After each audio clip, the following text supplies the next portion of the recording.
Bismillahirrahmanirrahim. Assalamualaikum warahmatullahi wabarakatuh. Alhamdulillah.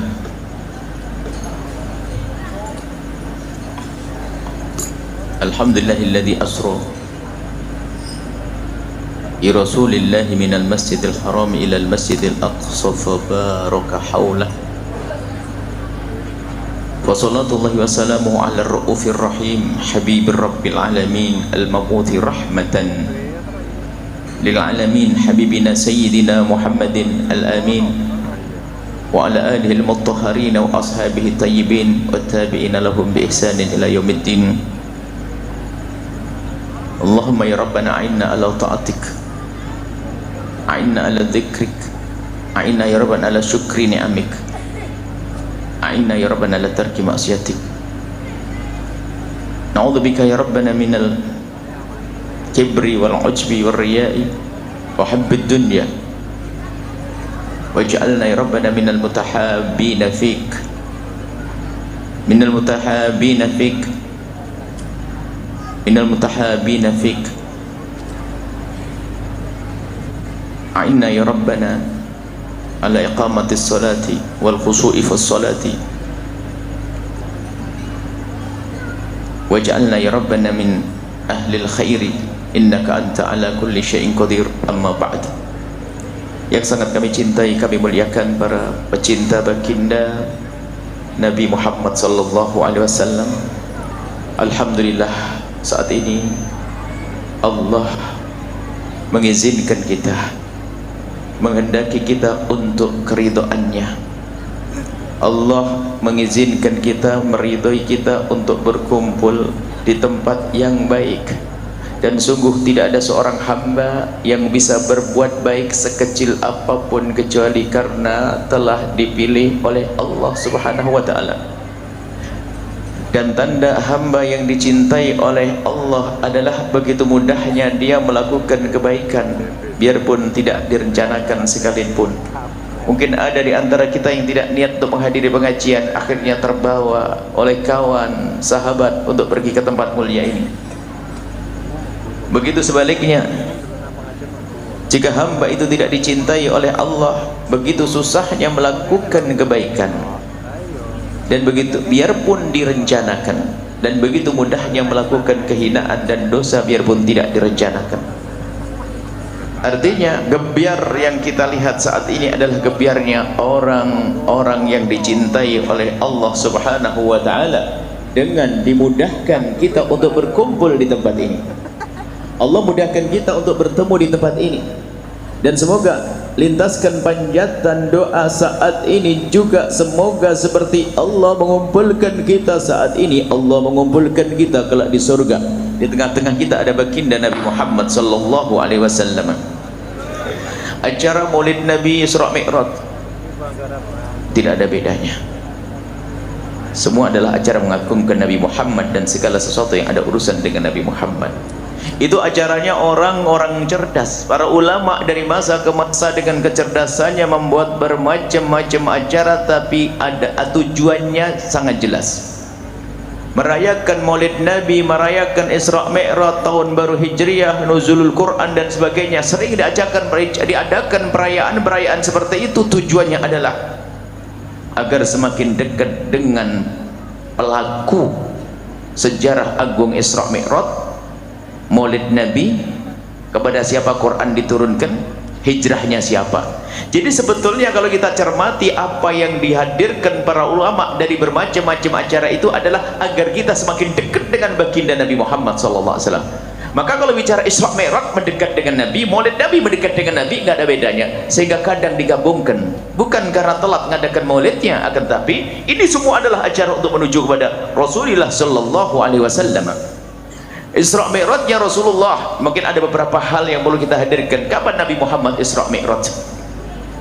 Perbedaan para ulama. Qadiyat sendiri menyebut pendapat, bermacam-macam pendapat tentang kapan Isra Mi'rajnya Rasulullah. Ada yang mengatakan 13 bulan sebelum hijrah, mengatakan 12 bulan sebelum hijrah, ada yang mengatakan 6 bulan sebelum hijrah, ada yang mengatakan 5 bulan sebelum hijrah. sampai ada 15 pendapat tentang kapan Isra Mi'rajnya Rasulullah sallallahu alaihi wasallam. Ada yang mengatakan Ramadan, ada yang mengatakan di bulan Rajab. Kalau mengingkari Isra Mi'raj tanggal 20 Rajab tidak ada masalah. Tidak perlu kita meributkan tentang kapan terjadinya Isra Mi'raj. Akan tapi yang harus kita yakini, Isra Mi'raj itulah yang jelas pernah terjadi pada Nabi Muhammad SAW. Itu yang penting.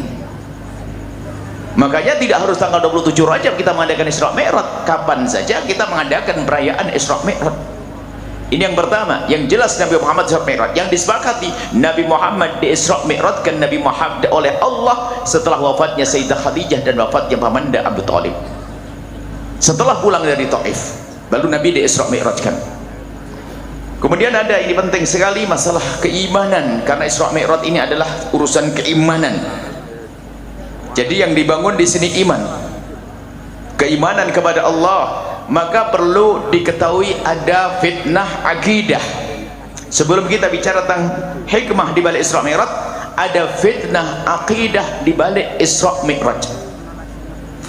Kita punya keyakinan bahwasanya Allah Subhanahu wa taala dalam kisah Isra Mi'raj itu Allah berbicara dengan Nabi Muhammad. Nah, inilah di sini biasanya tempat kepleset ya sebagian hamba Allah, atau memang ada sebagian orang yang memang akidahnya sesat mencoba menjerumuskan orang melalui kisah Isra Mi'raj.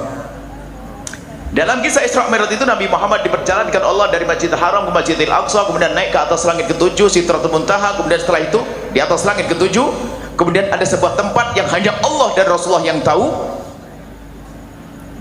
Di tempat itu baginda Nabi Muhammad diajak bicara langsung oleh Allah, diajak bicara langsung oleh Allah, dan perbincangannya hanya Allah dan Rasulnya yang tahu. Yang jelas setelah itu ada hadiah untuk kita sholat 5 waktu. Pertama, sholat 50 waktu. Nabi Muhammad turun ketemu Nabi Musa. Nabi Musa mengatakan umatmu tidak akan mampu, mintalah kepada Allah takhfif, keringanan. Kemudian Nabi Muhammad dengan kasih sayangnya datang lagi ke tempat yang sudah disiapkan oleh Allah untuk minta pengurangan sholat sehingga dikurangi menjadi 45, turun lagi, naik lagi, turun lagi, naik lagi, dikurangi sampai tinggal 5 waktu dan Nabi tidak naik lagi. Nah, di balik kisah ini, dan ini harus disebutkan karena sekarang mulai akidah sesat mulai masuk ke sekolah-sekolah kita. Apa itu? Mengatakan Allah ada di atas langit. Nah, ini bahaya sekali karena kisahnya naik turun. Lalu berkata ini orang sesat, kenapa Allah naik, kenapa Nabi Muhammad naik ke atas kalau bukan karena Allah ada di atas sana? Seharusnya ini tidak disebutkan di majelis semacam ini. Akan tapi di sekolah-sekolah sekarang sudah diajarkan, dikit-dikit tanya Allah di mana, Allah di mana. Ketahuilah bahwa Allah ada, tidak butuh mana-mana, karena mana-mana adalah Allah yang menciptakan. Allah tidak butuh arsy untuk tempat tinggal, Allah tidak butuh arsy untuk duduk, Allah tidak butuh langit atas langit yang ketujuh untuk tempat tinggal. Allah ada tanpa itu semuanya. Bahkan sebelum arsy diciptakan Allah sudah ada, sebelum langit diciptakan Allah sudah ada. Maka hati-hati anak-anak Anda, jangan sampai sekolah di sebuah tempat ternyata di situ diajari untuk meyakini Allah ada di atas langit. Lah biasanya bersama Isra Mi'raj inilah kesesatan akidah dihadirkan. Karena di kisahnya naik turun.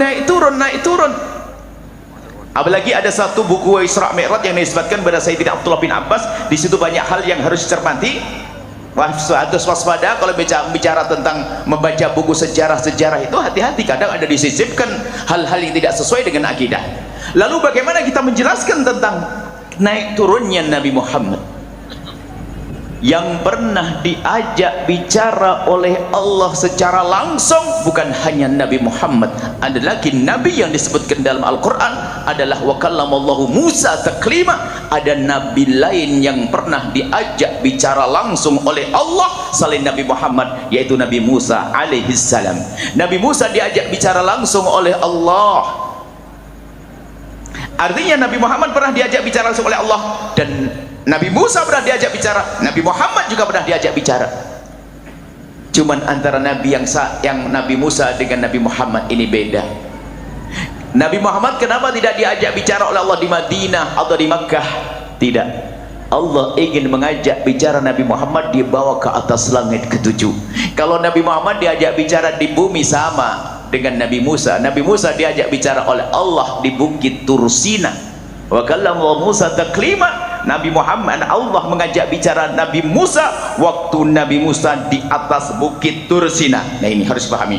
Maka Bukit Tursina adalah tempatnya Nabi Musa saat diajak bicara oleh Allah, bukan tempatnya Allah. Bukit Tursina tempatnya Nabi Musa, bukan tempatnya Allah. Jangan lalu berkata Allah ngajak bicara dengan Nabi Musa di Bukit Tursina, berarti Allah nongkrong di Bukit Tursina. Kesesatan akidah, keluar dari iman.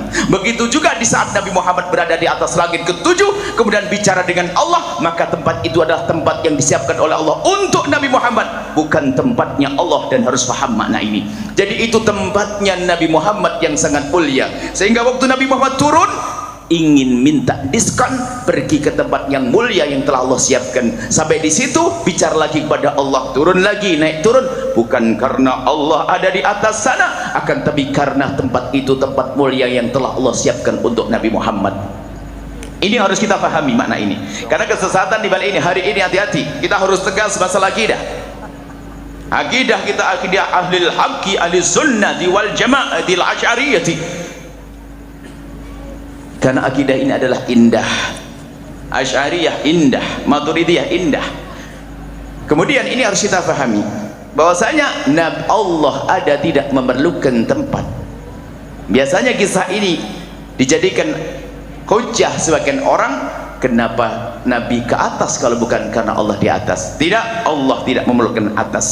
Allah tidak memerlukan tempat karena Allah ada tidak memerlukan tempat. Sebelum adanya tempat, Allah ada tanpa memerlukan tempat. Allah maha ada.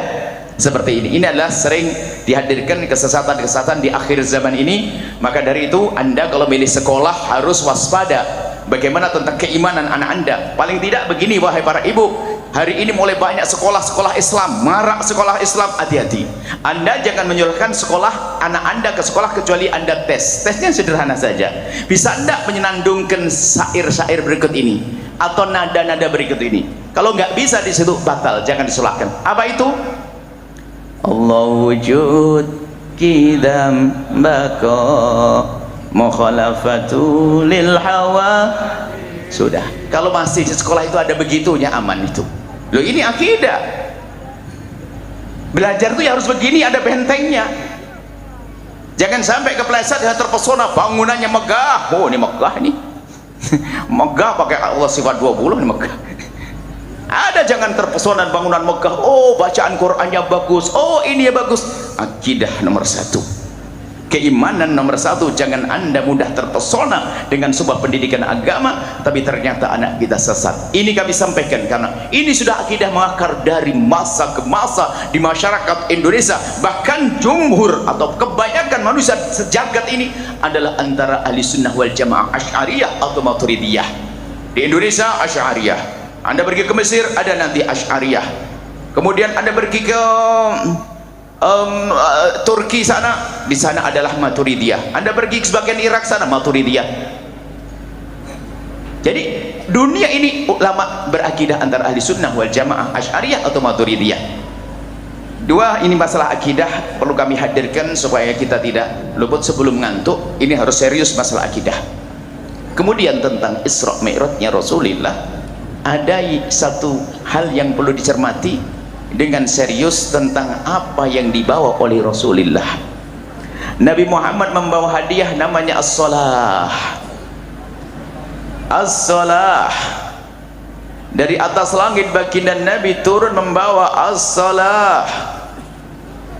As-salah ini adalah satu ibadah yang hendaknya dilakukan seorang hamba, yang ternyata di dalam salat ini justru untuk menyambung hati kita dengan Allah dan dengan sesama manusia. Jadi kalau bicara tentang sholat itu sebetulnya pendidikan bagaimana kita baik kepada Allah dan baik kepada sesama manusia. Sederhananya seperti itu. Nanti kita cermati masalah sholat. Sholat itu dimulai dengan Allahu Akbar. Allah Maha Agung, Allah Maha Besar. Dan seorang hamba kalau lagi sholat harus khusyuk menghadap ke satu arah, nggak boleh tolah dan toleh. nggak boleh melakukan gerakan-gerakan kecuali yang diperintahkan seperti sujud, rukuk. Dan memang spesial ini ibadah yang tidak sama dengan yang lainnya, menghadap ke arah kiblat yang sudah Allah perintahkan khusus, tidak tolah-toleh. Ternyata di dalam pendidikan waktu kita melakukan sholat menghadap kepada Allah dengan khusus ini, ternyata justru itu pendidikan agar kita sadar bahwasanya kita punya urusan dengan manusia. Kita lihat dari awalnya dengan Allahu Akbar, pungkasannya adalah, sederhananya adalah, pungkasan sholat adalah bunyinya Assalamualaikum. Kita akan ambil di sini saja. Kalau bicara tentang hikmah Isra Mi'raj luas, berbulan-bulan nggak akan selesai kita bincangkan, tapi kita ambil di awal kita Allahu Akbar, kenalilah Allah. Kemudian setelah kita keluar dari sholat, ternyata yang kita baca bukan zikir la ilaha illallah atau subhanallah atau la haula wala quwata illa billah. Ternyata yang kita hadirkan di saat kita mengakhiri sholat adalah assalamualaikum. Anda harus paham makna itu. Assalamualaikum artinya Anda memanjatkan doa kepada Allah untuk semua manusia yang berada di belahan bumi bagian kanan kita. Assalamualaikum, ya Allah, berikan kebaikan, kedamaian, kesejahteraan, ketentraman kepada mereka hambamu yang ada di belahan bumi sana ya Allah. Kemudian assalamualaikum, begitu maknanya apa?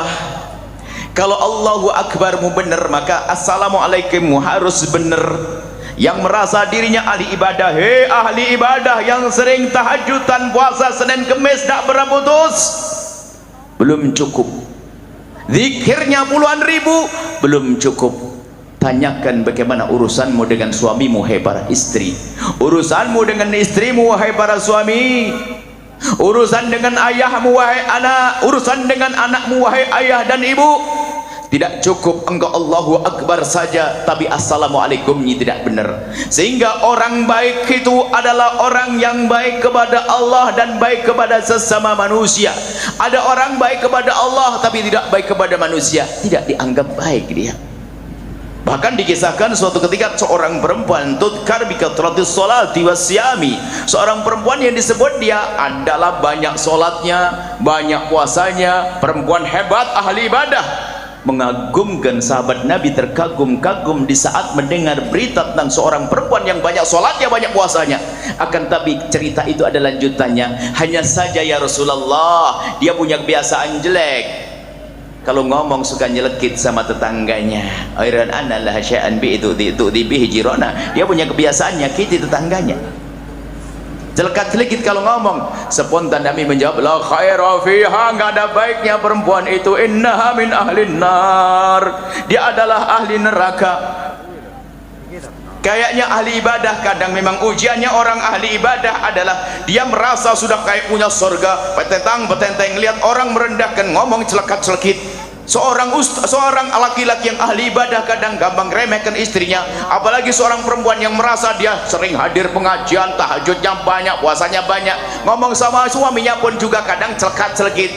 Kita celekat-celekit kepada tetangga saja menjadi sebab masuk neraka. Bagaimana kita kalau ngomong celekat-celekit kepada orang di dalam rumah kita? Fahami ya hamba Allah, mana sholatmu? Makanya kalau orang sholatnya benar, tanhanil fahsya'i wal munkar. Kalau orang sholatnya benar, akan menghentikan dari kekejian dan kemungkaran. Dan sungguh kalau orang sholatnya benar akan indah hidupnya. Sehingga Nabi, kenapa Nabi kok senang dengan sholat? Sebab orang kalau sudah sholat benar akan keluar dari sholat indah. Sehingga Nabi itu kalau ketemu Bilal, ya Bilal arihna bis sholah, ya Bilal arihna bis sholah, ya Bilal arihna bis sholah. Hei Bilal, hibur aku, senangkan aku dengan salat, senangkan aku dengan salat. Jadi kalau Nabi melakukan salat menjadikan semakin tenang hati beliau, yang sudah tenang semakin tenang, kemudian keluar dari salat akan memandang hamba Allah dengan penuh keindahan. Makanya begitulah hendaknya orang yang sudah salat dengan benar, maka setiap melihat manusia dengan assalamualaikum, tidak ingin mencaci, tidak akan menghinakan, tidak akan berbuat zalim, karena sudah ngerti assalamualaikum. Yang ini harus kita pahami. Dan ternyata memang ini urusan membersihkan hati. Orang itu urusan baik kepada Allah, tapi hatinya tidak baik dengan sesama manusia, nggak ada guna. akan membahayakan, bisa jadi kebaikannya itu hanya bohongan, bukan karena Allah Subhanahu wa ta'ala. Maka di akhir-akhir ini kami selalu menghimbau, ayo peduli dengan keluarga, peduli dengan sesama, peduli dengan sama manusia. Ibaratnya begini, ada orang tidak melakukan kesunahan, ibaratnya begitu. Sholat 5 waktu saja, tok, tidak pakai tambahan. Puasa Ramadan saja, tok. Haji kalau punya duit enggak. Zakat kalau ada yang wajib zakat enggak. Sholatnya 5 waktu tok, assalamualaikum, enggak ngapa-ngapain. Puasanya Ramadan tok, pres, enggak pernah kenal sunnah. Asalkan dia tidak menyakiti sesama manusia, dia adalah ahli surga. Yang banyak tertipu, dia ahli ibadah. Orang yang sudah jadi ahli zikir, hati-hati. Kadang-kadang setan membisikkan di hatinya, kau sudah hebat ahli zikir, kau kayak punya surga kau, sehingga gampang rendahkan orang lain. Yang punya hafalan Quran gampang rendahkan orang lain. Yang merasa ilmunya banyak, merendahkan orang lain. Ternyata merendahkan ini adalah sebab kehancuran makhluk Allah pertama, yaitu iblis. Gaya kesombongan. Maka biarpun dia sholat kayak apapun, tidak akan bisa menjadi baik karena dia sombong. Dia nggak baik dengan sesama. Biarpun katanya ahli ibadah, tidak. Ibadahnya orang sombong, ibadahnya iblis. Anda kalau tahu iblis itu bagaimana? Iblis adalah makhluk Allah yang dia bukan malaikat. Iblis adalah iblis. Cuman iblis itu begitu hebat ibadahnya. Hei ahli ibadah, jangan menjadi iblis. Iblis itu ahli ibadah, sampai dikatakan begitu hebatnya ibadahnya iblis, tidak ada sejengkal bumi kecuali pernah digunakan sujud untuk oleh iblis. Gambarannya semacam itu. Karena iblis ibadahnya hebat, lalu oleh Allah diangkat, dikumpulkan bersama rombongan para malaikat.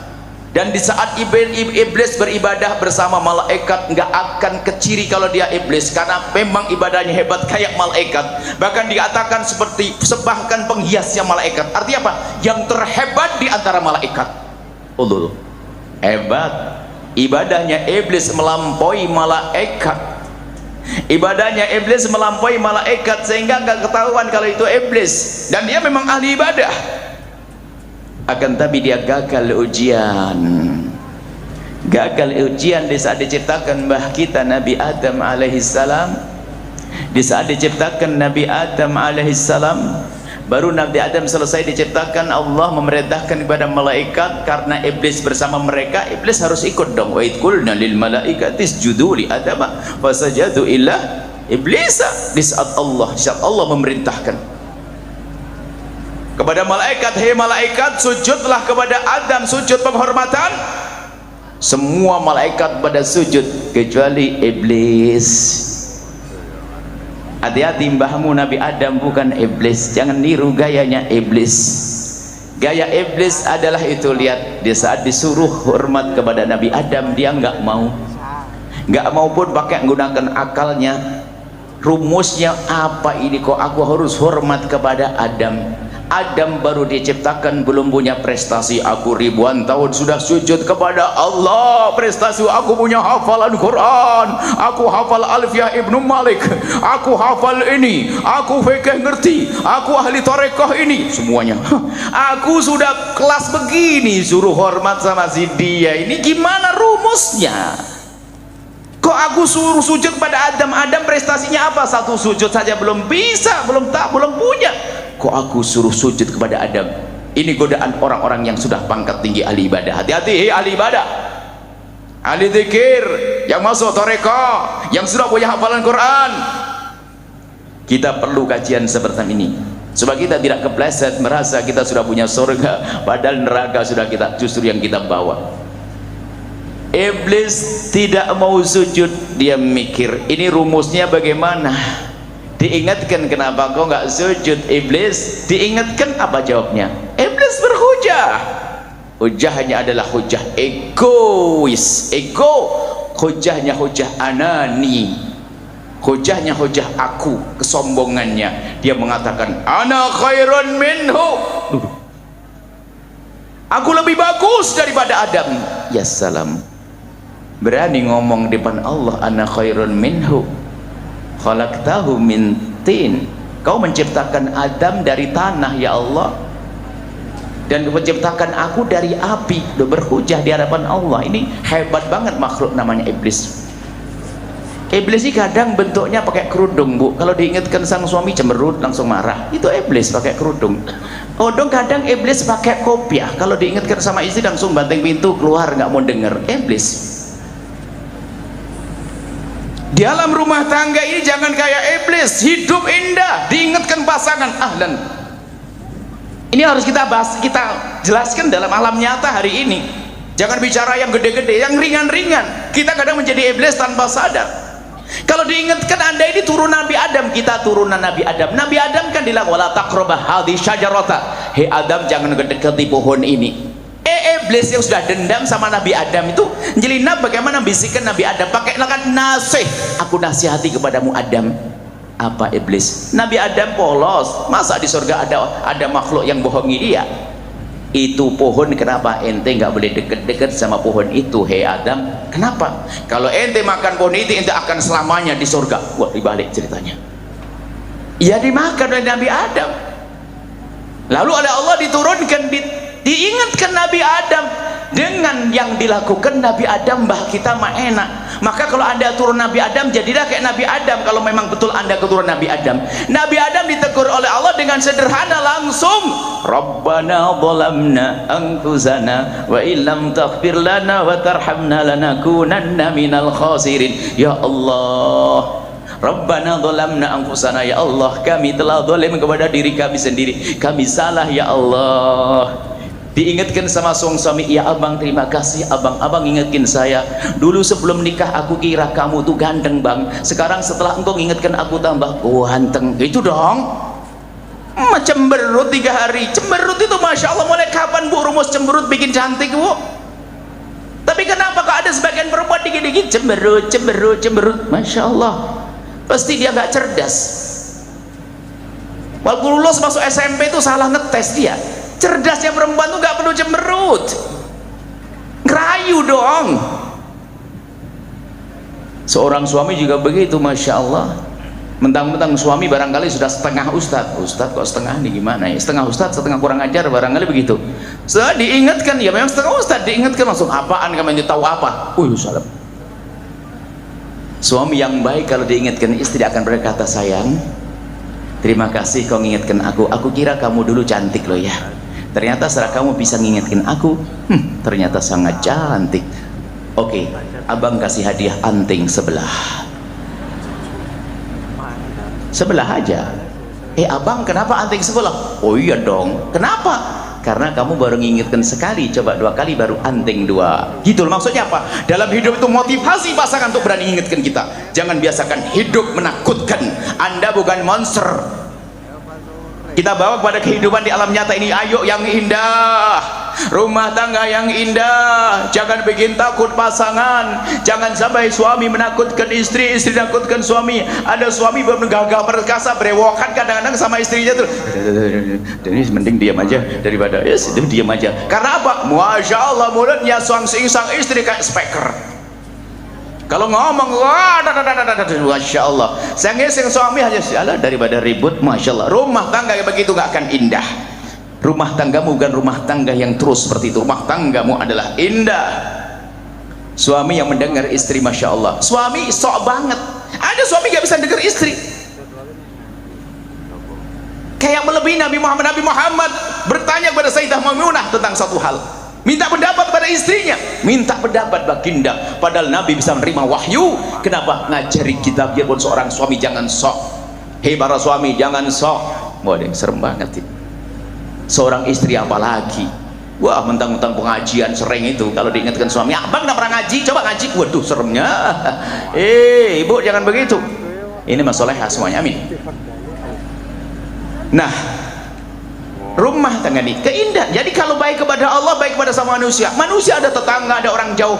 Yang paling penting manusia yang ada di dalam rumah kita. Suamimu wahai istri, istrimu wahai suami. Buat yang indah, jangan menakutkan. Semulai hari ini, ayo Isra Mi'raj kita adalah rumah kita. Kita jadikan buah salat. yang sholat itu tanhanil fahsya'i wal munkar.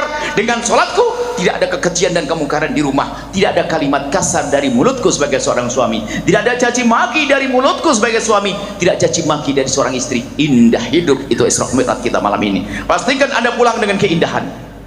Selamat tinggal caci maki, selamat tinggal menyeramkan. Jaga image. Halah ecek-ecek. Orang jaga image, orang hebat akan tambah hebat. Sayyidina Umar bin Khattab, seorang khalifah, akan tapi beliau ternyata berguru sama anaknya, bergurau. Baginda Nabi bagaimana beliau melayani Sayyidina Hasan. Sayyidina Nabi sallallahu alaihi wasallam, ada Sayyidina Hasan datang, setelah datang disambut dengan kedua tangannya, lalu kaki beliau dijulurkan begitu agar jadi panjatan buat cucu tercintanya. Cucunya naik kaki, naik ke lutut, naik ke paha, naik ke perut, langsung ditumpahkan di dada baginda Nabi sallallahu alaihi wasallam. Indahnya seorang kakek dengan cucunya. Hendaknya hidup kita seperti itu. Hari ini kita wajib mewujudkan keindahan dalam rumah tangga. Ada dua perempuan, ibu A sama ibu B. Dua-duanya pas dalam waktu yang bersamaan dengar telepon, Bu. Suaminya mau datang. Subhanallah, semuanya langsung ngambil sepeda motor langsung pergi ke warung. Dua-duanya pergi ke warung. Ditanya oleh anaknya, kenapa? Yang pertama, apa? Ayah mau datang. Kenapa? Nanti kalau tidak beli marah lagi.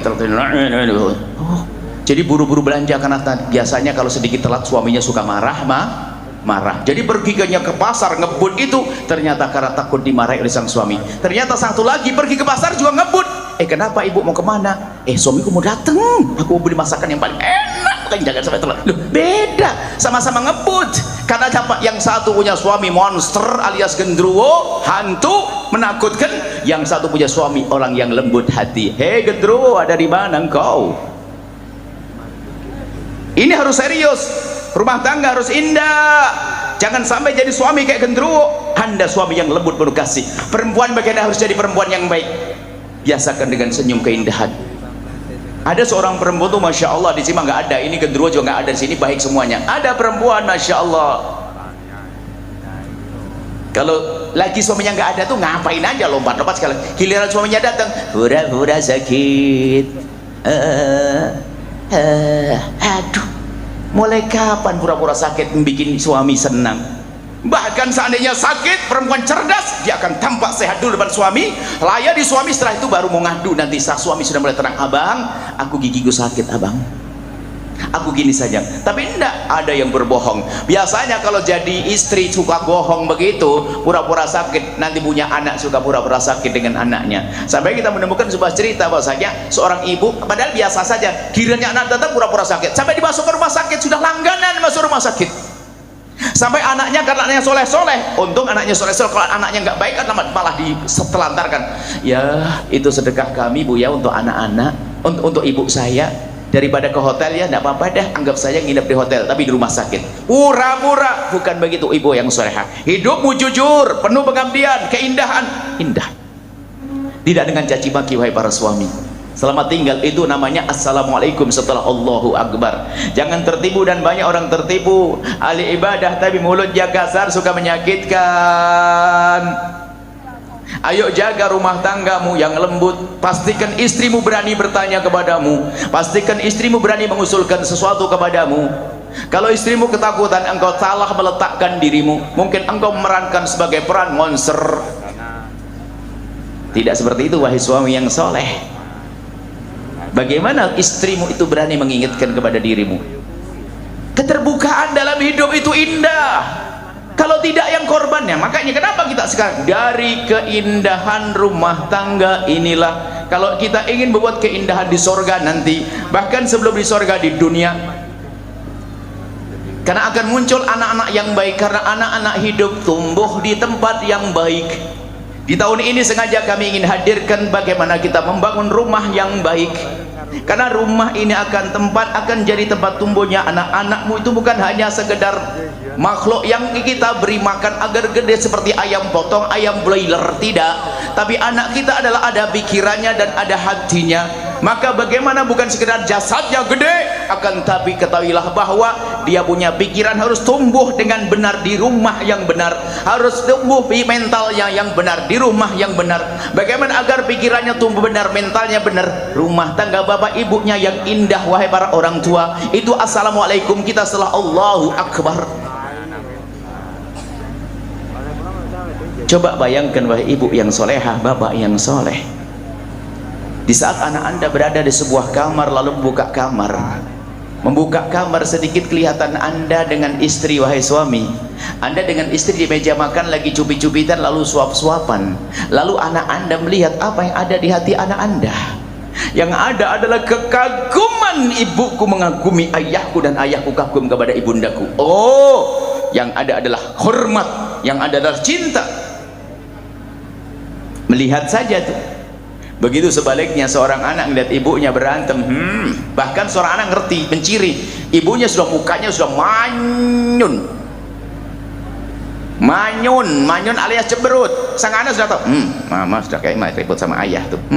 3 hari, baru 2 hari, belum sehari hari. Mama kalau marah 3 hari sudah langganan susah. Oh, jangan ganggu, kalau mama marah jangan ikut-ikut. Sampai di rumah jadi bisikan karena ibunya dikit-dikit cemberut. Ibu, saya kasih tahu ini, anda tidak pernah jadi suami sebabnya selama ini. Tanyakan para suami itu paling gak enak dicemberutin istri, betul pak? Yang belakang mana? Waduh, tahu pak? Saya sih rahasianya, paling gak enak ngapain ibu cemberut? Enggak tambah cantik, engkau cemberut bu. Kalau memang di sini banyak yang cemberut, kalau bisa yang jualan di depan, jangan jual yang lainnya, jual baut senyum. Ini tak ada, bukannya cemberut sama suami. Tidak boleh. Nah, di depan anak kalau suka berantem, sang anak menjadi tidak kagum kepada orang tua. Kedepannya susah patuh pada orang tua. Kalaupun pergi jauh, datang ke orang tua hanya ngambil duitnya, bukan karena rindu dan cinta, karena untuk uang sekolah saja. Apakah kita pengen punya anak semacam itu? Tentu tidak. Kita pengen anak kita datang, kita rindu karena kelembutan kita, keindahan kita, bukan karena mengharap duitnya kita saja. Kalau anak kita datang mengharapkan duitnya kita, bisa saja terpetik di hatinya, kapan ayah ibu mati biar aku bisa menguasai hartanya. Itulah kalau kita memang mendidik anak dengan cara yang tidak benar, dimulai dari kehidupan rumah tangga yang tidak indah. Tapi omongan ini tidak ada gunanya bagi tadi si model iblis, orang sombong, nggak pernah merasa bersalah dalam rumah tangga, selalu nyalain pasangan. Kau gara-gara kau nggak, aku. Dalam rumah tangga itu aku dulu. Kalau ingin berbenah aku. Hei suami, aku, jangan nyalain istrimu dulu. Hei istri, aku, jangan nyalain suami dulu. Di rumah tangga ada yang kurang enak, saya mulai dari aku. Hari ini pun anda memulai dari aku untuk berbenah, bukan aku untuk sombong. Mulailah rumah tangga indah. Setelah itu apa? Oh, anda akan menemukan sesuatu yang dahsyat. Rumah indah akan tumbuh anak yang baik. Suami istri yang saling menghormati, mengagumkan. Sang anak kagum. Ibaratnya anak anda pulang sekolah, ayah ibu lagi duduk di situ, sang anak mau salim kepada sang ayah, rupanya sang ayah di saat mau disalimin sama sang anak ngangkat tangannya begini, ndak sayang, jangan ke abinya dulu, ke umiknya dulu, kata Nabi Muhammad, umikmu dulu, ayo sayang ke umik. Di saat berjalan ke umiknya mau salam dengan umiknya, rupanya sang umik di saat tangannya mau diambil oleh sang anak, sang umik juga ngangkat tangannya, sayang, nggak boleh umi dulu. Imam kita di rumah ini adalah ayahmu, sana salim ke ayah. Sang anak tampak bingung, tapi bingungnya bingung kagum. Maka jangan keras kepala, hei hamba Allah, nuruti gengsimu, kesombonganmu.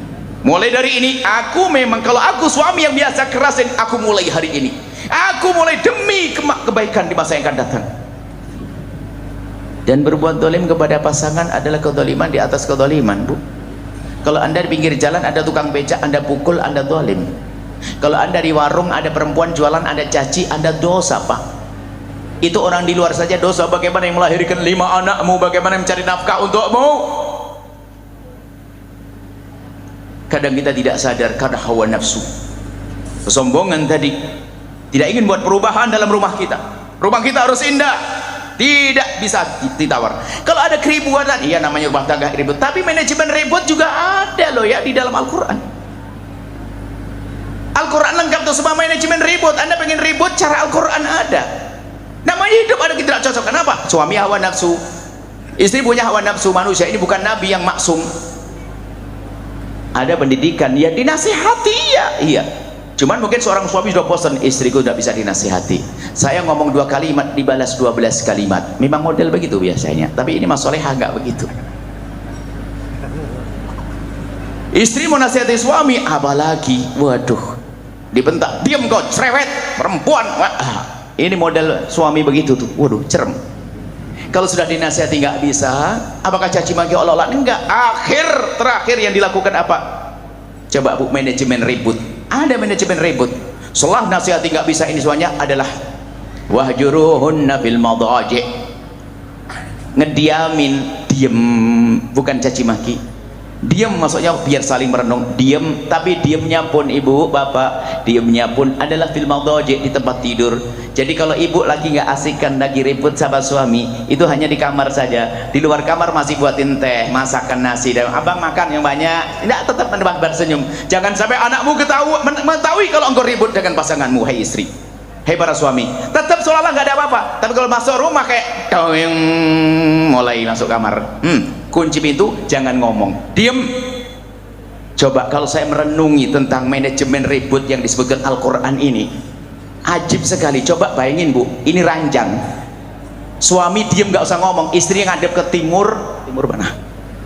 Ini ke timur barat, pokoknya unggur-ungguran lah, ibu ya, unggur-ungguran. Suami ngadep ke sana, ini sih ngadep sini, diem nggak usah ngomong.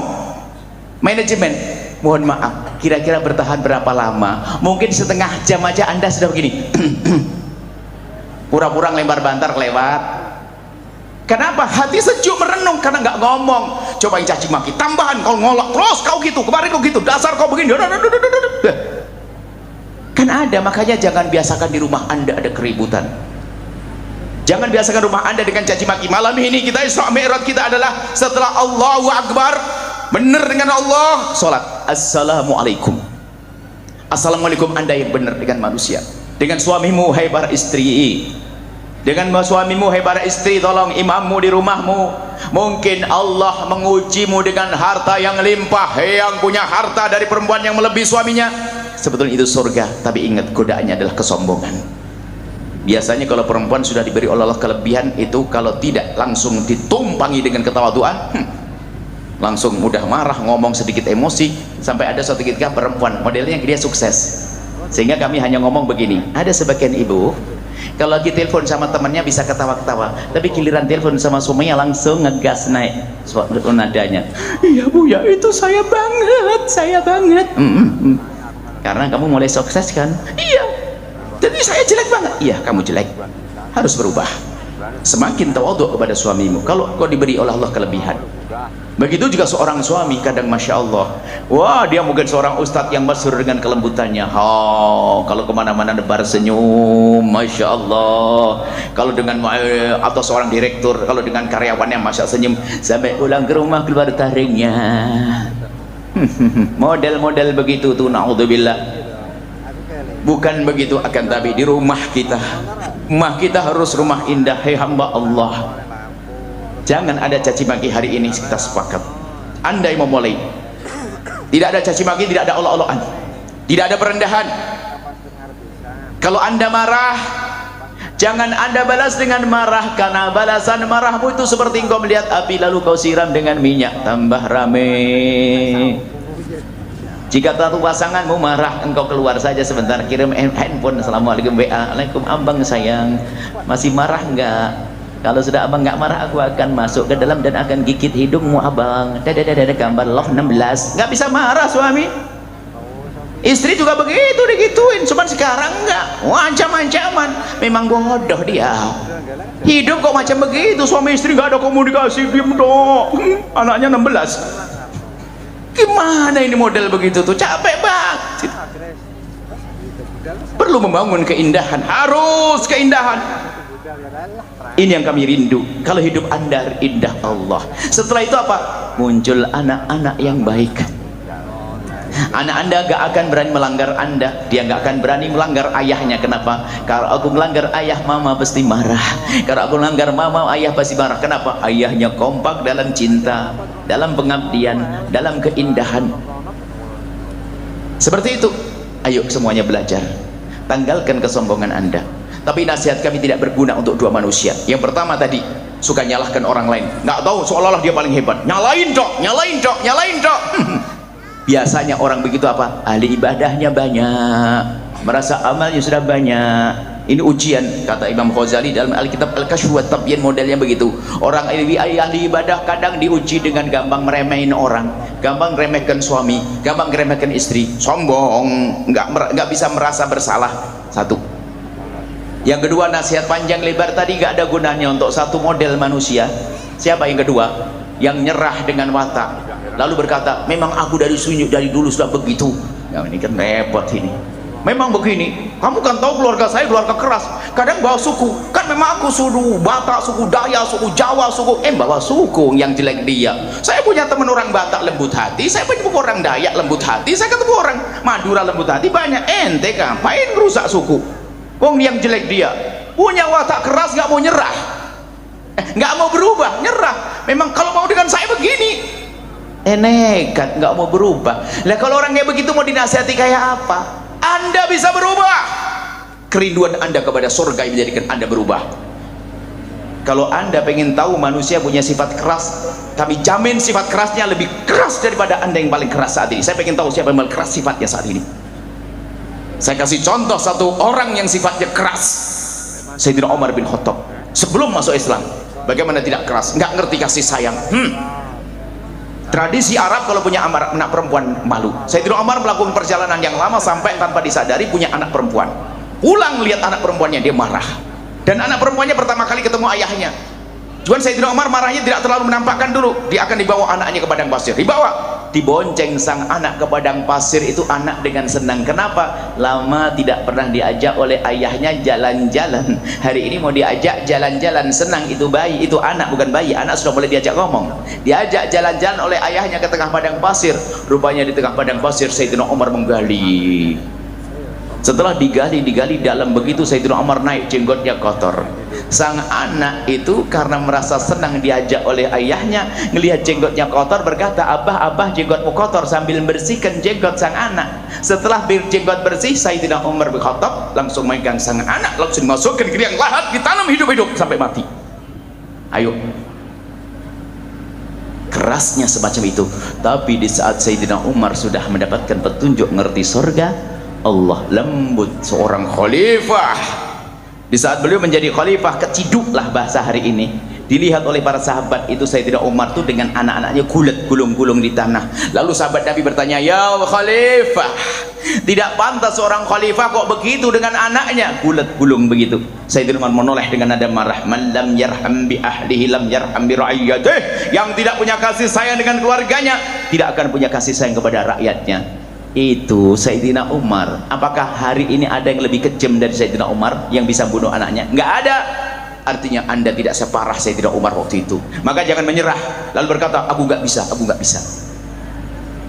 Selesai. Ini adalah masalah. Ayo kita bangun rumah kita. Kemudian setelah itu dengan anak-anak Anda, tolong dengan Anda yang lembut, ibu ya, bapak, jangan suka, mohon maaf, dengan anak ini. Jangan biasa mematahkan semangat anak, jangan biasa hidup kita marah dengan anak. Kadang kita ini, nah ini suasana menumbuhkan cinta. Kadang kita ini suka marah sama anak gara-gara kesalahan sedikit. Ini nasihat sering terjadi. Contohnya ibu-ibu ini, masya Allah, begitu semangatnya mengajari anaknya untuk agar bisa baca Al-Quran. Cuman kadang nggak sabar, lambat, kamu ini mata udah konsen, tidak bisa. Ini seorang ibu nih, ya saya begini ibu itu, tidak kuatan begini nih. Atau suka marah kalau anaknya salah, tidak begitu. Kalau tiba-tiba anakmu tidak sempurna dalam menjalankan tugas, bukan marah yang harus Anda berikan, besarkan jiwanya, mentalnya. Kadang kita sering seperti itu, mudah marah kepada anak. Biasanya ini orang yang punya anak pertama itu baru belajar. Setelah anaknya mentalnya nggak benar, baru sadar nanti, oh salah rupanya. Ibaratnya begini, ibu bapak yang soleh solehah, gini loh, Anda nyuruh anak Anda untuk nyapu, sudah nyapu, akan ada tamu dan sebagainya, sudah beres semuanya, hanya di bagian tertentu tuh rumahnya belum bersih. Kebanyakan dari kita ini, kalau siapa yang nyapu tadi, saya Umi, nyapu yang benar, kalau enggak usah nyapu sekalian. Duh, kok pakai marah begitu?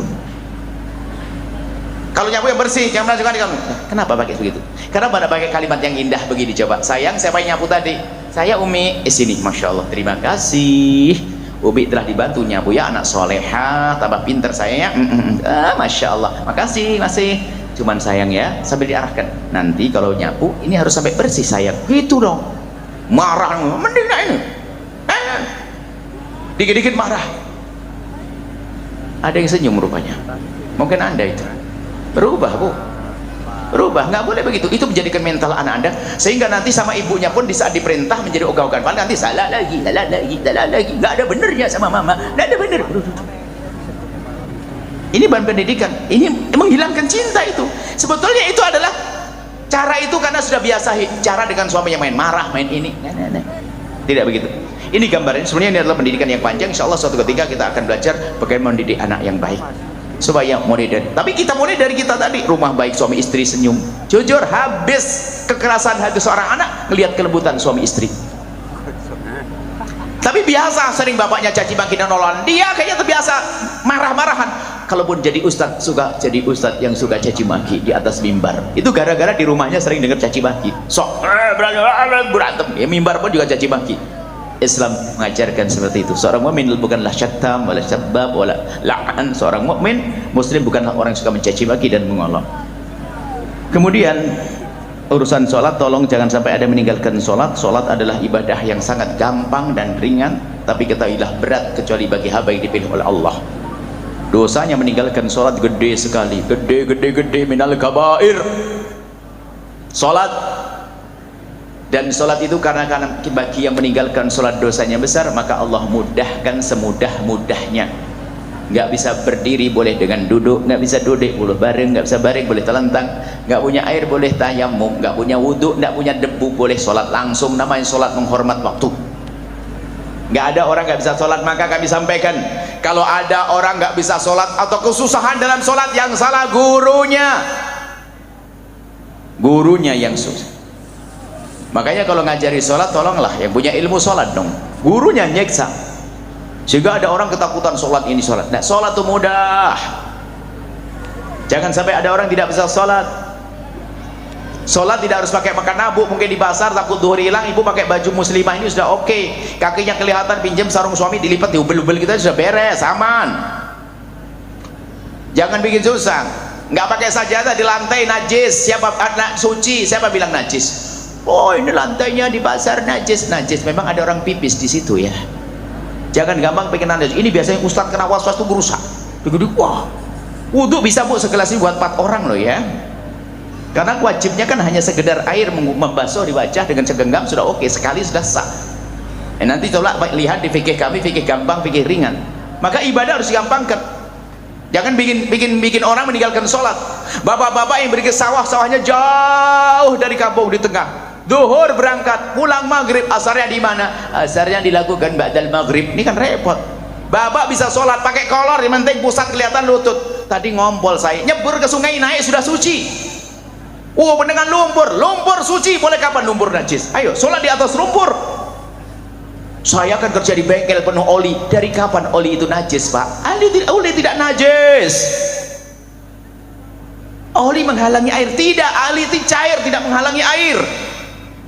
Kayaknya belajar ilmu pakai kayak ilmu yang serius. Makanya ngaji. Ustadz yang ngajinya setengah itu yang rusak umat, bikin orang tersiksa. Akhirnya was-was, kemudian Allah ada repot. Ini mohon, sholat kenapa harus dimudahkan? Sholat besar dosanya meninggalkan sholat. Anda di pasar oke, dengan apa saja sudah, yang penting menutup aurat, selesai. Ya maksimalnya ya di masjid sholat berjamaah dengan baju pakai sorban, ada kepalanya satu topiak itu. Tapi selagi tidak ada ini ya sholat di mana saja. Jangan sampai tidak sholat di tengah sawah sana. Allah di tengah sawah. Jadi sholat dimudahkan di pasar. Coba kalau dia ngerti market ya, sebelum kenal ikhlas. Tapi sholat kan harus pakai ikhlas. Anda di pasar lagi jualan, mohon maaf, tiba-tiba berhenti sebentar. Ntar Bu ya, saya belum sholat duhur. Anda sholat di dagangan Anda jualan sayur. Apa kata orang? Hebat, orang jualan sayur masih sholat. Saya aja bos gak sholat. Mikir bosnya tadi. Udah jadi contoh yang baik dong. Sholat juga harus pakai sajadah. Makanya kadang kalau saya sholat di tempat umum, saya tidak mau dikasih sajadah. Di tempat umum, di bandara dan sebagainya yang nggak ada ini, jangan dikasih sajadah. Kenapa? Nanti semua orang ngira kalau sholat harus pakai sajadah. Buang sajadah. Saya pengen nempelkan tanah, di tanah berdebu, debu ini suci.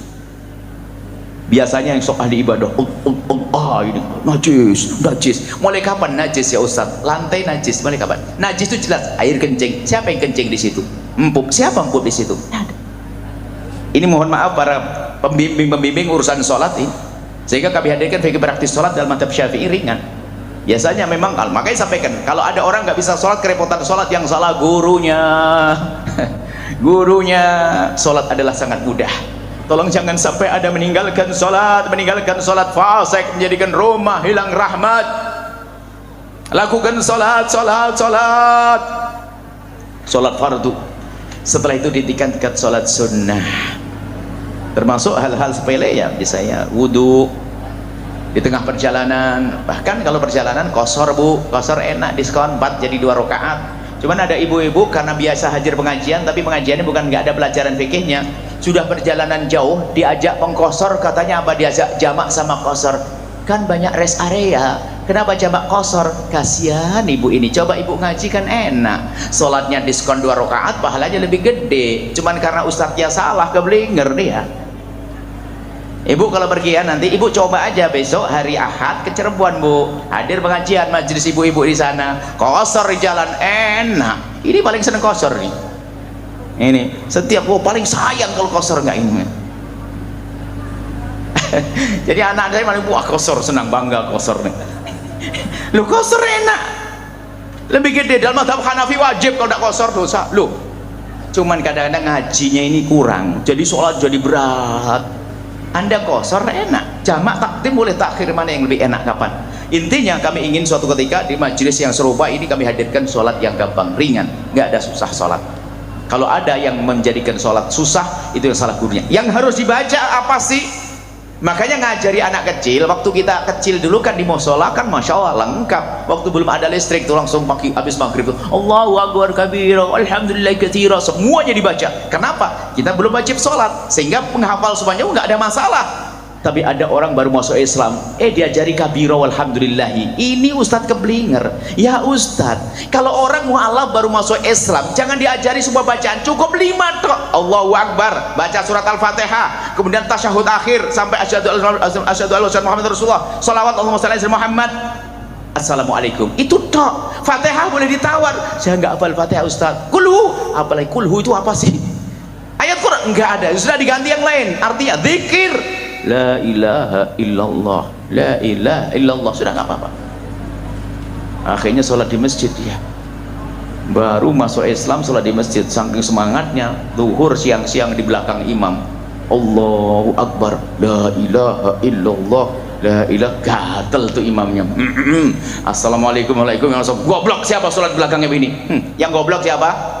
Imamnya yang goblok. Dia baru masuk Islam, belum bisa.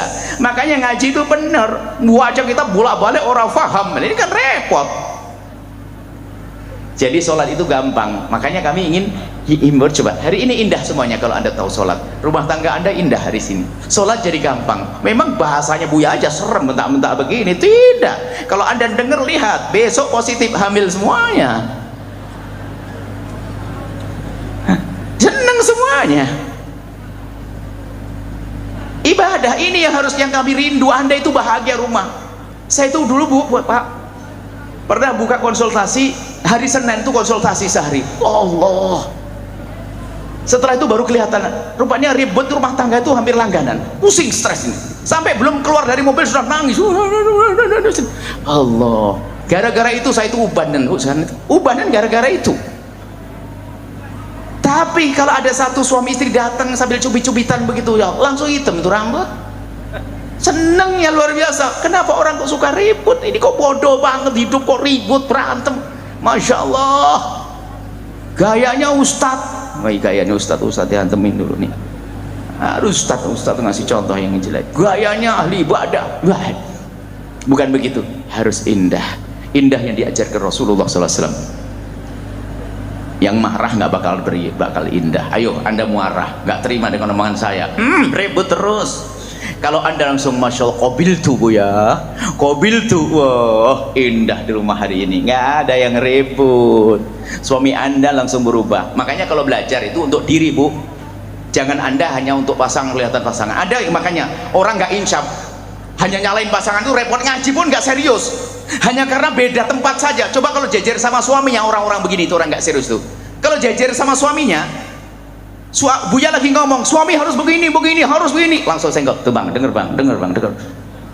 Sebaliknya, kira-kira ngomong istri harus begini, sang suami semangat, denger mah, nggak usah begitu, denger untukmu, jangan suamimu nggak usah.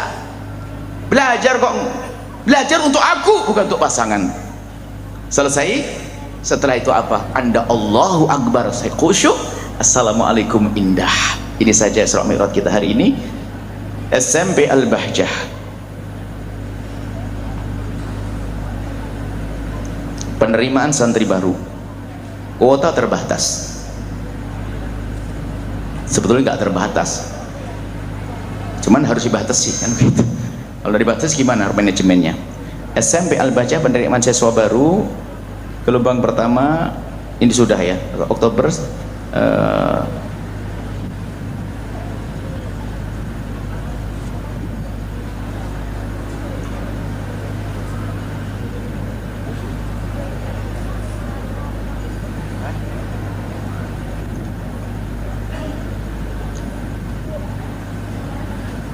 tolong gelombang kedua sekarang dibuka gelombang kedua, bismillah. Yang mau masuk ya, tim sekolah masuk ke, harus lapor ke sini nanti tim sekolahnya ya. Insya Allah ada SMP putra di sini, SMA putra di sini, SMP putri ada di Kolomayan sana. Ini yang di Jawa Timur, sama di Tulungagung kita punya, ada banyak pondok ayah yang SMP putra putri putra di sini, SMP putrinya dan SMA-nya di Kolomayan Blitar juga. Nanti ada SMP putra putri di Tulungagung. Kalau ada yang pengen jauh bu, anak anda saya pengen jauh, ada bu, kita lagi buka hari ini di Pekanbaru sama di Dumai. Dumai itu masya Allah bangunannya juga masya Allah, dan enak kelihatannya dibanja siswanya di sana. Anak anda boleh anda kirim ke Dumai sana atau ke Batam sana. Ada di Bogor, ada di Tangerang, ada di Cianjur, ada di Kuningan dan seterusnya ya, ada banyak. Intinya hari ini hari pondok ibu bapak. Zaman dulu mah aman, zaman kita zaman TVRI yang punya hanya Pak Lurah. Hari ini adalah zaman mengerikan. Kalau anak anda mau masuk pondok pesantren, memberikan nikmat agung bagi anda. Anda tinggal konsen bekerja, anak anda sudah dijaga oleh Allah di tempat yang mulia. Maka rindukan anak-anak anda ke pondok pesantren. Ini saja. Kemudian ini siapa? Ehsan Al-Bahjah, santri baru sama PAUD, TKI, SD, SMP Al-Bahjah Tulungagung. Juga penerimaan siswa baru. Ayo bismillah karena Allah, silahkan. Mana? Nah ini, tak tunggu tadi. Mahmud Al-Mahmud, Al-Bahjah Al-Mahmud, Al-Bahjah Al-Mahmud MTS sama SMI, MI MTS, MA Madras Aliyah. Jadi ada, silahkan, banyak pilihan. Yang nggak boleh adalah memilih di tempat sekolahnya yang akidahnya nggak bener, hati-hati. Kemudian di sini masya Allah, insya Allah mulai dari MI Al-Mahmud, Al-Bahjah dan Al-Bahjahnya semuanya ada SMP-nya di sini. Tinggal anda pilih mana yang paling anda suka. Bismillah, semuanya satu, ilmunya sama, nggak usah saya pengen yang di pusat biar ketemu dengan Buya. Saya jarang di rumah juga ada semuanya anak-anakku di sini sering ketemu anak di Blitar ini. Anak Buya aja di sini di Blitar. Di mana ini di Blitar ini, di sini. Nggak dekat sama bapaknya, jauh sama anak di sini. Bismillah. Kalau tidak mondok, ada mondok berani. Kalau dewasa, wow, harus gitu dok. Anak-anak anda, ini mondok ini. Ini kelas 1 ya. Kelas 2, lupa saya sampai anak. Betul, kelas 2. Kelas 2 ya. Kelas 2. Dia kelas di SMP. Ada anak, masya Allah.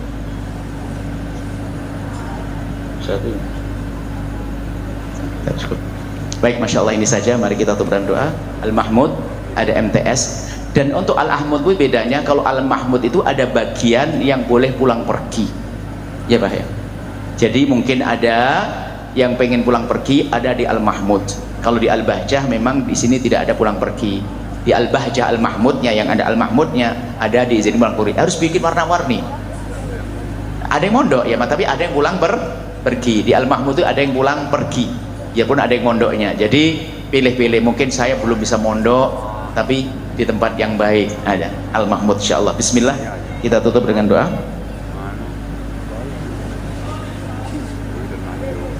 Brosurnya ini dibagi.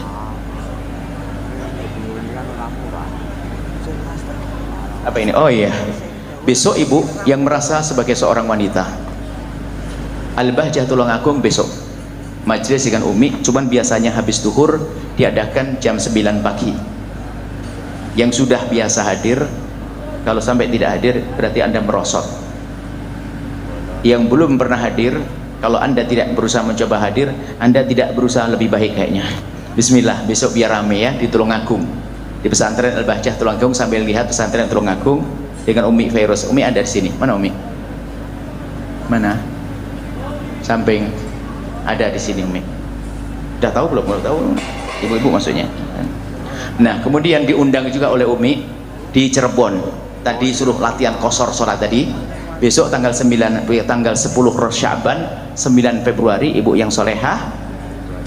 Bapaknya boleh nganterin, nanti kalau bapaknya spesial nanti minum teh dengan kita punya teh Arab sudah siapin, saya ambil cerita macam-macam. Nanti ibu-ibu boleh berangkat diantarkan sama suami, nanti suaminya akan duduk dengan Buya insya Allah. Setelah itu wah pulang langsung, wah hebat, nanti indah banget insya Allah. Oke ya, insya Allah besok tanggal 9 sudah banyak rombongan sudah disiapkan, tinggal Anda menambah rombongan tersebut. Bismillah, mari kita tutup dengan doa. Bismillahirrahmanirrahim. Alhamdulillahirrahmanirrahim. Allahumma salli ala habibina sayyidina Muhammad wa ali sayyidina Muhammad. Allahumma ya Allah ya Rahman ya Rahim. Ya Allah ya Rahman ya Rahim. Ya Allah ya Rahman ya Rahim. Pandang kami dengan kasih sayang dan cinta darimu ya Allah. Ya Allah, sungguh kami mencintai mereka. Titipkan di hati kami dan hati mereka cinta agar kami bisa saling mencintai karenamu ya Allah. Ya Allah, jauhkan kami dari benci, dengki dan dendam kepada sesama kami ya Allah.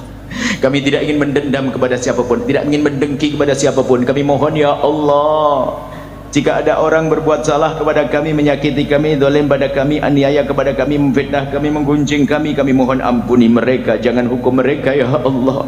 Kami tidak ingin ada ya Allah dendam tersisa di hati kami, benci di hati kami ya Allah, karena mereka umat kekasihmu Nabi Muhammad. Dan kami mohon wujudkan keindahan dalam rumah tangga kami ya Allah, suami istri yang saling mencintai karenamu, dengan anak yang soleh solehah yang dibanggakan oleh kekasihmu Nabi Muhammad, anak yang soleh soleh ya Allah. Jaga anak-anak kami ya Allah, kami lihat wajah-wajah mereka ya Allah, anak kami ya Allah, anak-anak kami ya Allah, anak-anak kami ya Allah, anak-anak kami ya Allah, kami serahkan kepadamu ya Allah.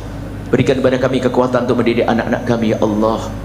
Dan kami mohon ya Allah, ya Allah, ampuni orang tua kami dan guru-guru kami, berikan kasih sayangmu kepada mereka ya Allah. Dan kami mohon ya Allah, yang sempit rezeki lapangkan dengan rezeki yang halal penuh berkah, yang sakit sembuhkan, yang punya hutang mudahkan kami dalam bayar hutang kami ya Allah. Dan kami mohon ya Allah, jika ada di antara ini yang punya sifat jelek, sifat kotor ya Allah, sombong ya Allah, tidak mau mengalah ya Allah, selalu menyalahkan pasangan ya Allah, kami mohon berikan kesadaran kepada mereka, lembutkan hati mereka, lembutkan hati mereka ya Allah, sehingga setelah ini hidup mereka semakin indah dalam cinta karenamu ya Allah. Dan kami mohon ya Allah, ya Allah, ya Allah, jauhkan kami dari memutus tali persaudaraan karena rebutan waris, yang saat ini sering terjadi kakak adik bermusuhan karena peninggalan orang tua ya Allah. Kami mohon jika ada di antara yang hadir ini kakak adik bermusuhan karena peninggalan orang tua, kami mohon lembutkan hati mereka ya Allah, jangan biarkan mereka terus dalam bermusuhan. Yang berebut waris adalah ahli neraka yang berjalan di atas bumi. Lembutkan hati mereka ya Allah, agar mereka menjadi ahli surgamu. Sungguh kami tidak rela jika ada orang masuk neraka karena berebut waris ya Allah. Dan kami mohon jauhkan kami dari durhaka kepada orang tua kami ya Allah, dan jauhkan anak-anak kami dari durhaka kepada kami ya Allah.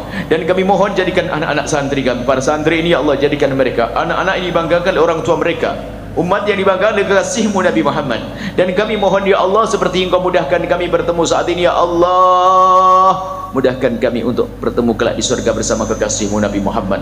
Dan kami mohon ya Allah, kirimkan kepada kami hamba-Mu yang tulus dan ikhlas, ahli surga-Mu yang bisa berjuang bersama kami, dan kami mohon jadikan kami bersama mereka ya Allah. Jangan tinggalkan kami ya Allah, jangan tinggalkan kami ya Allah, dan berikan kepada semua yang telah berjuang bersama kami segala kebaikan ya Allah, kebaikan untuk diri, keluarga mereka di dunia dan di akhirat. Dan kami mohon jadikan kami juru damai di negeri ini ya Allah, jauhkan kami dari menfitnah dan difitnah di negeri ini ya Allah. Dan kami mohon ya Allah, siapapun yang menfitnah kami ya Allah, menfitnah kami ya Allah, kami mohon ampuni mereka dan berikan hidayah ya Allah, mereka umat kekasihmu Nabi Muhammad. Dan kami mohon ya Allah, berikan pada kami pemimpin yang baik. Jika pemimpin kami sudah baik, jadikan semakin baik. Jika pemimpin kami tidak baik ya Allah, Engkau Maha Kuasa merubah mereka, jadikan mereka pemimpin yang baik, berikan hidayah-Mu kepada mereka ya Allah.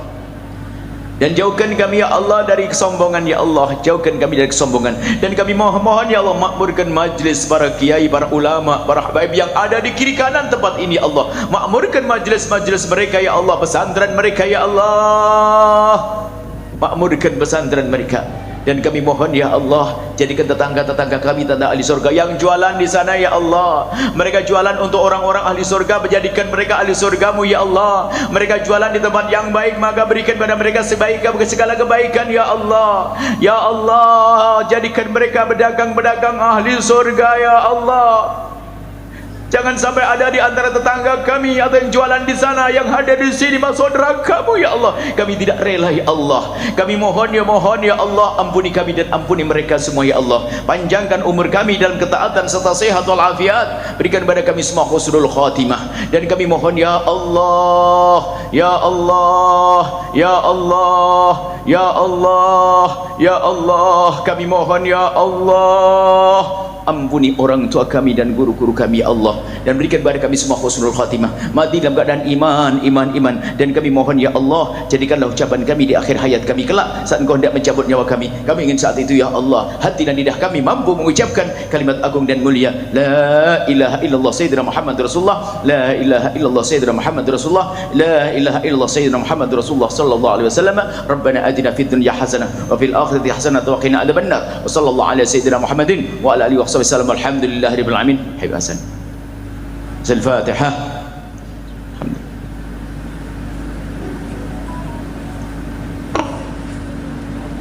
Bismillahirrahmanirrahim. Assalamualaikum warahmatullahi wabarakatuh.